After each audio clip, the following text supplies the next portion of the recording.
դուք չգիտեմ ինչին կամ ում եք հղում տալիս, ես որպեսզի բամբասանքներին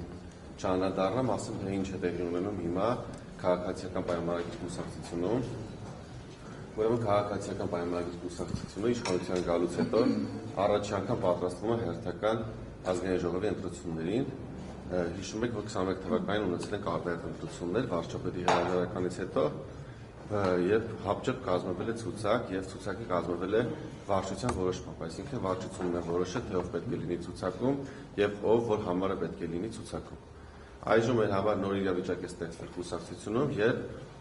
մենք հապճեպ չենք որոշելու ցուցակը եւ կուսակցությունը իրենից վարչության նախագահի տարածել է հայտարարություն, որ բոլոր նրանք, ովքեր ցանկանում են առաջադրվել, կարող են առաջադրվել նոյեմբերի 1-ից 30-ը եւ վարչությունը պետք է հաստատի թեկնածուների առաջադրվելը դեկտեմբերի 1-ից 31 ընկած ժամանակահատվածում, որից հետո հաստատված ցուցակը արդեն կդնի քվեարկության ամբողջ կուսակցության մեջ համագումարում, որտեղ 1000-ից ավել կուսակցականներ կքվեարկեն եւ որ թեկնածուն որ շատ ձայն հավաքի կզբաղեցնի առաջի համարը, նրանից պակասի երկրորդ եւ այդպես կձևավորվի քանի հոգի կմասնակցի մոտ 300 կամ 380 հոգի հայտ են ներկայացրել այս պահին մոտավորապես կարծում ենք, որ 300-ից 350 հոգի կլինի թեկնածու եւ պատվիրակները, այսինքն ամբողջ կուսակցության պատվիրակները 1100 մոտավորապես թվով կորոշեն թե ով որ համարը պետք է լինի։ Նաեւ այս փուլում վարչությունը տեսեք մամուլում պատվերով ըստ իս պատվերով իբրև ստիվ, բայց դա պատվեր էր բացահայտ հրապարակում, որը նաեւ տարածվեց այլ լրատվական կայքերով Ես սրա մասին էր կուսակցությունը բարձրացրել, իրականությունը եղել է հետևյալը, որ կուսակցությունը ինչ հրավիրել է ոնց որ մյուս թեկնածուներին եւ կարճ քննարկման արդյունքում հաջորդ օրից տեղեկացրել են, որ վարչությունը որոշել է մերժել իմ առաջադրումը։ Հիմա այս պահին ես ունեմ երկու հրապարակին հեսա կանդադառնամ ձեզ չէ, ոչ միայն ես պատվերին, ես բոլոր պատվերներին կանդադառնամ, ես հիմա չեմ ուզում բանավեճի մտնում, ձեզ կանդադառնամ։ Հիմա ուրեմն ես ունեմ երկու ճանապարհ, առաջին գնալտուն եւ չլինել հաջորդ ցուցակում եւ երկրորդ բողոքարկել վարչության որոշումը իրացնելով իմ կուսակցականի իրավունքները, քանի որ մեր կուսակցության կամավորությամբ բոլորը գիտեք, որ կուսակցության անդամը իրավունք ունի բողոքարկելու կուսակցության մարմինների որոշումները։ Ես ընտրել եմ երկրորդ ճանապարհը, ես բողոքարկելու եմ վարչության որոշումը,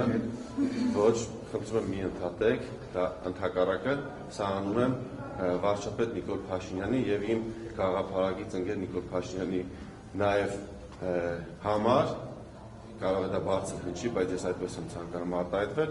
որովհետեւ ես դեռևս 2006 թվականից եմ ճանաչում Նիկոլ Փաշինյանին եւ տարբեր ակցիաների մասնակցել եմ սկսած 2006 թվականից երբ 14 տարեկան էի, 2007 թվականի իմպիչմենտի դաշինքի բոլոր երթերին եւ հանրահավաքներին եմ մասնակցել, հետո միասին մեր պայքարը շարունակել ենք 2008 թվականին արդեն հայ ազգային կոնգրեսի շրջանակներում, 2014 թվականից եղել եմ քաղաքացիական պայմանագրի հանրային քաղաքական միավորման անդամ, միասին աշխատել ենք եւ գրել ենք առաջին կանոնադրությունը, եղել եմ աշխատանքային խմբում, երբ մենք ձևավորում էինք կուսակցության առաջին կանոնադրությունը,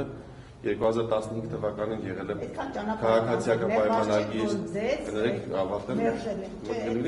ձեր հարցին պատասխանը։ Ես 2015 թվականին եղել եմ կուսակցության հիմնադիր անդամ, դրանից հետո 2017 թվականին մասնակցել եմ թե խորհրդարանական, թե հետագայում նաև Երևանի ավականու ընտրություններին, եղել եմ Նիկոլ Փաշինյանի շտաբում,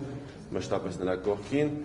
ու ինձ միշտ մշտապես առաջ է մղել այն գաղափարը, որ մենք պետք է պայքարենք մեր ժողովրդի շահերը պաշտպանելու համար,